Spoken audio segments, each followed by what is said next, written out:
स्वागत है दोस्तों। आज के मुख्य समाचार में आज देश और दुनिया से कई अहम और बड़ी खबर आ रही है। बात करेंगे हर खबर पर विस्तार से।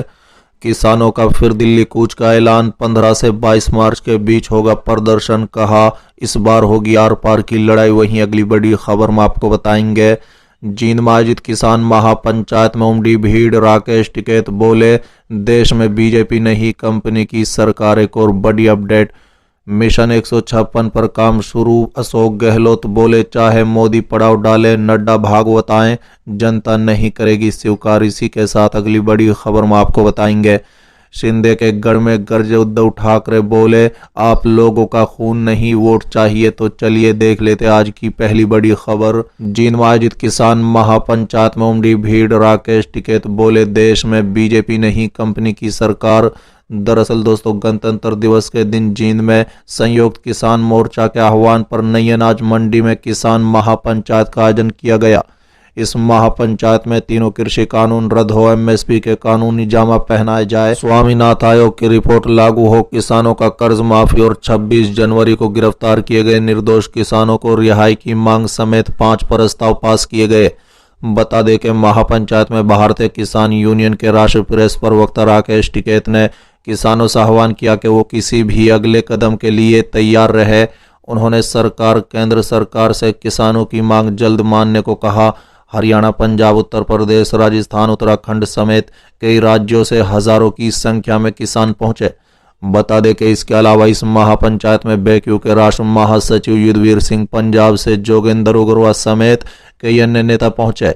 महापंचायत में पहुंचे बेक्यू के राष्ट्रीय प्रेस प्रवक्ता राकेश टिकैत ने अपने संबोधन में कहा कि देश में बीजेपी नहीं कंपनी की सरकार चल रही है।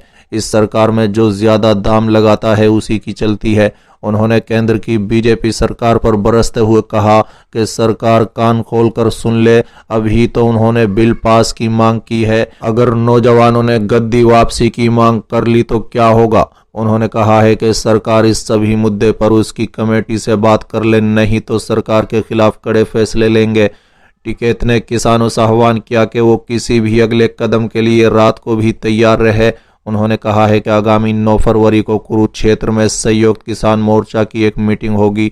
उसी में दिल्ली में होने वाले प्रदर्शन की तारीख 15 से 22 मार्च के बीच तय की जाएगी।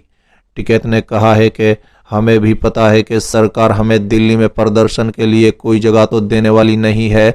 अगर आपने अपनी नस्ल फसल बचानी है तो आपने ट्रैक्टरों को तैयार रखना होगा, कभी भी कॉल हो सकता है। उन्होंने कहा है कि भारतीय सरकार 10 साल पुराने ट्रैक्टर बंद करना चाहती है।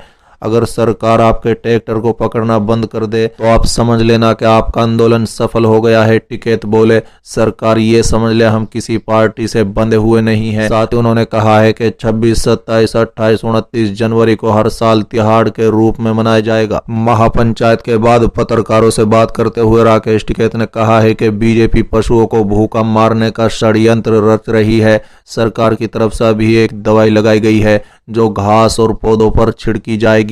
इस दवाई के कारण आवारा पशु पौधों को नहीं खाएंगे, लेकिन यही घास जब गांव में जाएगी तो गांव के पशु भी इस घास को नहीं खाएंगे। इस कारण पशु भूखे मर जाएंगे। बीजेपी देश के किसानों के पशुओं को भूखा मारने पर तुली हुई है। टिकैत ने कहा है कि यह हमारी वैचारिक लड़ाई है। लोग जागरूक हो रहे हैं, आज किसान जाग रहा है। इस वैचारिक क्रांति से ही हम अपनी मांगों को पूरा कराएंगे। गन्ने के रेट 10 रुपए बढ़ाने पर उन्होंने कहा है कि ये बहुत कम है। सरकार ने 20 रुपए भाड़े के रूप में काट लिए हैं, इससे गन्ने का रेट और कम हो जाएगा। हरियाणा में गन्ने का रेट पहले सबसे अधिक होता था, लेकिन बीजेपी सरकार अब हरियाणा के किसान को भी आर्थिक रूप से पीछे धकेल रही है। हम आंदोलन लड़ रहे हैं। गन्ने का रेट 500 रुपए प्रति क्विंटल होता तो किसानों का कुछ भला हो सकता है।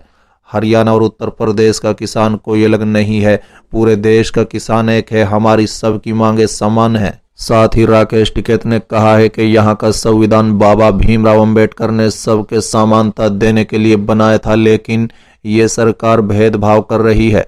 सरकार का एजेंडा पहले ही तय है। सरकार का एजेंडा है हिंदू और सिखों को लड़वाना।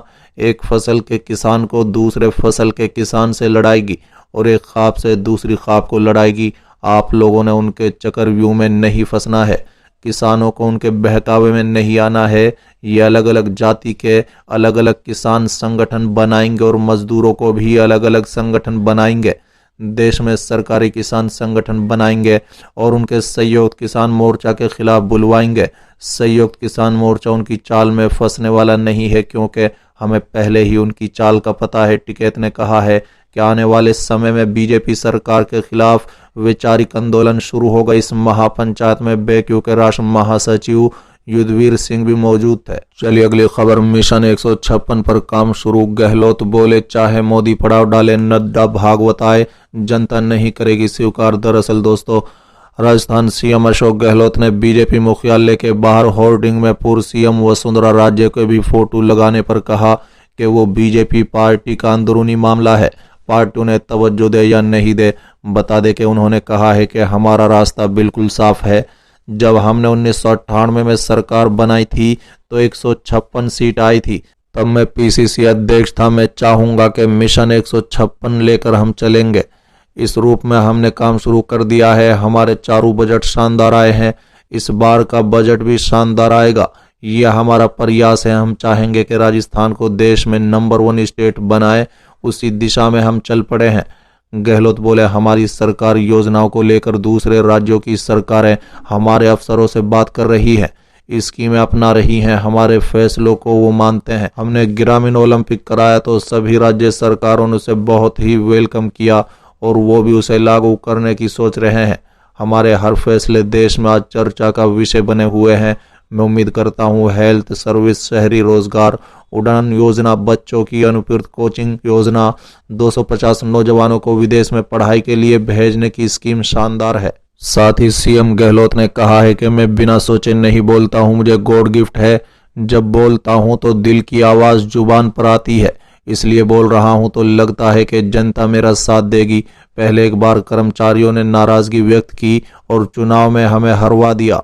चलिए अगली खबर, शिंदे के गढ़ में गरजे उद्धव ठाकरे, बोले आप लोगों का खून नहीं वोट चाहिए। दरअसल दोस्तों, महाराष्ट्र की राजनीति में उद्धव ठाकरे अभी भी अपनी सियासी जमीन बचाने की कवायद में लगे हुए हैं। बता दें कि सत्ता जरूर हाथ से गई है, लेकिन वो अभी भी जमीन पर लगातार काम कर रहे हैं। इसी कड़ी में गुरुवार को उन्होंने मुख्यमंत्री एकनाथ शिंदे के गढ़ से लोगों को बड़ा सियासी संदेश दिया है। बता दें कि उस संदेश में लोगों से वोट करने की अपील की गई। जोर देकर कहा गया कि अगर जनता का वोट उन्हें मिल गया तो बाकी सब वो संभाल लेंगे। बता दें कि जानकारी के लिए उद्धव ठाकरे मेडिकल कैंप के उद्घाटन के लिए ठाणे गए थे। अब वहां पर उन्होंने इस मेडिकल कैंप का तो आयोजन किया ही, इसके अलावा एक बड़ा सियासी दाव भी चला। उनकी तरफ से दिवंगत शिवसेना नेता आनंद दिघो की मूर्ति पर माला चढ़ाई गई।